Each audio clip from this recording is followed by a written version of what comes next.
ఈ లోకం ఒక మాయని తెలుసుకున్నాను, ఇది నా సొంతం కాదనుకున్నాను. ఈ లోకం ఒక మాయని తెలుసుకున్నాను, ఇది నా సొంతం కాదనుకున్నాను. తప్పిపోయిన కుమారుని నేనైతే, నా కొరికే నిరీక్షించే తండ్రి నా యేసు.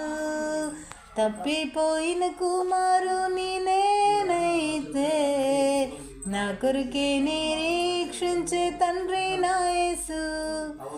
ఈ లోకమంతా నేను వెదకినా, నాకు లేదయ్యా ఇక్కడ ఆనందం. నీ సన్నిధి